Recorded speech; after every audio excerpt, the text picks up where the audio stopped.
Top quality और consistent performance के लिए सिर्फ सिल्वर पंप नाम याद रखना। ಧರ್ಮಸ್ಥಳದ ನೇತ್ರಾವತಿಯ ತಟದಲ್ಲಿ ಎಸ್ಐಟಿ ಇಂಚಿಂಚು ಜಾಲಾಡ್ತಾ ಇದೆ. ಇವತ್ತು ಕೂಡ ಅಸ್ಥಿಪಂಜರಕ್ಕಾಗಿ ಹುಡುಕಾಟ ನಡೆಯುತ್ತೆ. ಅದರಲ್ಲೂ 6ನೇ ಪಾಯಿಂಟ್ನಲ್ಲಿ ಪತ್ತೆಯಾಯ್ತಲ್ಲ ಅಸ್ಥಿಪಂಜರ, ಅದು ಯಾರದ್ದು? ಆ ಕುತೂಹಲ ಮೂಡಿದೆ. ಎಫ್ಎಸ್ಎಲ್ ರಿಪೋರ್ಟ್ನತ್ತ ಈಗ ಎಲ್ಲರ ಚಿತ್ತ ನೆಟ್ಟಿದೆ.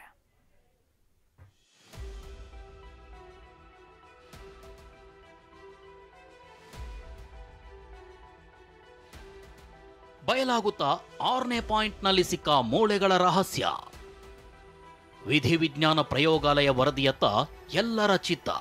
ಯಾವ ಪಾಯಿಂಟ್ನಲ್ಲಿ ಏನ್ ಸಿಗುತ್ತೋ, ಎಲ್ಲಿ ಯಾರ ಅಸ್ಥಿಪಂಜರವಿದೆಯೋ ಅಂತ ಇಡೀ ರಾಜ್ಯವೇ ಎದುರು ನೋಡ್ತಿದ್ದಾಗ 6ನೇ ಪಾಯಿಂಟ್ನಲ್ಲಿ ಸಿಕ್ಕಿದ್ದು ಮೂಳೆಗಳ ರಾಶಿ. ದೂರದಾರ ಗುರುತಿಸಿದ 6ನೇ ಪಾಯಿಂಟ್ನಲ್ಲಿ 12 ಮೂಳೆಗಳು ಸಿಕ್ಕ ಬಗ್ಗೆ ಮೊದಲು ಎಸ್ಐಟಿ ಮಾಹಿತಿ ನೀಡಿತು. ಆದರೆ ಕೇವಲ 12 ಮೂಳೆ ತುಂಡುಗಳಲ್ಲ, ಇಡೀ ಅಸ್ಥಿಪಂಜರವೇ ಸಿಕ್ಕಿದೆ ಅನ್ನೋದು ಬಯಲಾಗಿದೆ.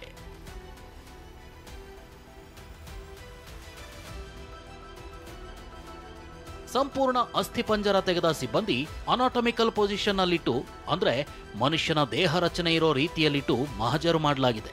ಬಹುತೇಕ ಎಲ್ಲಾ ಮೂಳೆಗಳು ಕೂಡ ಪತ್ತೆ ಹಿನ್ನೆಲೆ ಮಹಜರು ಮಾಡಲಾಗಿದೆ.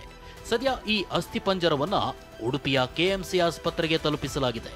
ಎಫ್ಎಸ್ಎಲ್ ತಜ್ಞರು ಮೂಳೆಗಳನ್ನ ಪರಿಶೀಲನೆ ನಡೆಸುತ್ತಿದ್ದಾರೆ.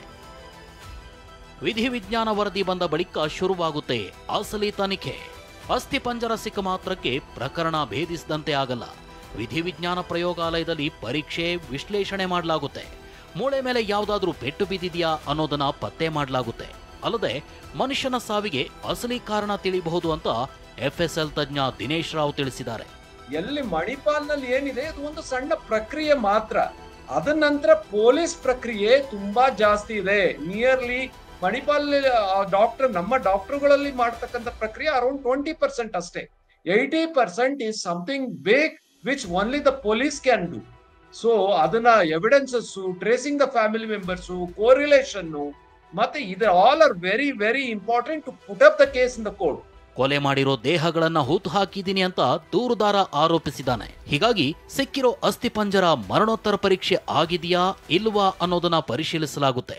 ಆದ್ರೆ ಅತ್ಯಾಚಾರ ಆಗಿದೆಯಾ, ಕತ್ತು ಹಿಸುಕಿ ಸಾಯಿಸಲಾಯ್ತಾ ಅಂತ ಹೇಳಲಾಗಲ್ಲ ಅಂತ ಎಫ್ಎಸ್ಎಲ್ ತಜ್ಞ ಚಂದ್ರಕಾಂತ್ ಹೇಳಿದ್ದಾರೆ. 2-3 ದಿನಗಳಲ್ಲಿ ಎಫ್ಎಸ್ಎಲ್ ವರದಿ ಕೊಡ್ತಾರೆ. ಆದ್ರೆ ಡಿಎನ್ಎ ಟೆಸ್ಟ್ಗೆ ಸಮಯ ತೆಗೆದುಕೊಳ್ಳುತ್ತೆ ಅಂತ ಮಾಹಿತಿ ನೀಡಿದ್ರು. Post mortem examination, so it is a scientific way of dissecting the body. So ಯಾರೇ ವೈದ್ಯರು ತಮ್ಮ ಮನಸೋ ಇಚ್ಛೆ ಅದನ್ನ ಮಾಡಲಿಕ್ಕೆ ಬರೋದಿಲ್ಲ. ಸೊ ಅದರ ಪ್ರಕಾರವಾಗಿ ಹೇಳೋದಾದರೆ ಅದನ್ನು ಒಂದು ನೀತಿ ವಿಧಾನಗಳಿದೆ. ಸೊ ಆ ವಿಧಾನದಲ್ಲಿ ಬಾಡಿನ ಡಿಸೆಕ್ಟ್ ಮಾಡಿರ್ತಾರೆ. ಸೊ ಮೂಳೆಗಳು ಸಿಕ್ಕಿದೆ ಅಂತೇಳಿ ಬರೀ ಮೂಳೆಯಿಂದ ರೇಪ್ ಆಗಿದೆ ಅಥವಾ ಇವ್ರನ್ನ ಕುತ್ತಿಗೆ ಸಾಯಿಸಿರ್ಬೋದು ಅನ್ನೋದು ಹೇಳೋದು ಸಾಧ್ಯನೇ ಇಲ್ಲ. ಅದು ಏಜ್, ಸ್ಟೇಚರು, ಜೆಂಡರು, ಈ ರೀತಿಯಾದಂಥ ಎಲ್ಲ ಮಾಹಿತಿಗಳನ್ನ ಅಲ್ಲಿ ನೀವು ಆಲ್ರೆಡಿ ಹೇಳಿರೋ ಪ್ರಕಾರ ಡಾಕ್ಟ್ರಿಗೆ ಕಳಿಸಿದ್ದಾರೆ, ಫೊರೆನ್ಸಿಕ್ ಎಕ್ಸ್ಪರ್ಟ್ಸ್ಗೆ ಕಳಿಸಿರ್ತಾರೆ. ಸೊ ಅವರು ಅದನ್ನು ರಿಪೋರ್ಟ್ನ ಕೊಡಲಿಕ್ಕೆ 1-2 ದಿವಸದಲ್ಲಿ ರಿಪೋರ್ಟ್ನ ಅವರು ತಯಾರು ಮಾಡಿ ಕೊಡಲಿಕ್ಕೆ ಸಾಧ್ಯತೆ ಇದೆ. Except for DNA which should be done from the Madiwala lab, it will take some time ಅಂತ ಹೇಳಿ ನನಗೆ ಅನ್ಸುತ್ತೆ. ನಾಪತ್ತೆಯಾಗಿರುವವರ ಪಟ್ಟಿ ಮಾಡ್ಕೊಳ್ತಿರೋ ಎಸ್ಐಟಿ ತಂಡ ಎಫ್ಎಸ್ಎಲ್ ವರದಿ ಬಂದ ಬಳಿಕ ಹೋಲಿಕೆ ಹಾಕಿ ನೋಡ್ತಾರೆ. ಮೊದಲಿಗೆ ಪುರುಷನ, ಮಹಿಳೆನ ಅನ್ನೋದನ್ನ ಪತ್ತೆ ಮಾಡಿ ನಂತರ ಕುಟುಂಬಸ್ಥರಿದ್ರೆ ಅವರ DNA ಪಡೆದು ಮ್ಯಾಚ್ ಮಾಡಲಾಗುತ್ತೆ. ಪ್ರಕರಣದ ತನಿಖೆ ನಡೆಸ್ತಾ ಹೋದಂತೆ ಸಿಗುವ ಸಾಕ್ಷ್ಯಗಳು, ವರದಿಗಳ ಆಧಾರದ ಮೇಲೆ ಮುಂದಿನ ತನಿಖೆ ನಿರ್ಧಾರವಾಗಿರುತ್ತೆ.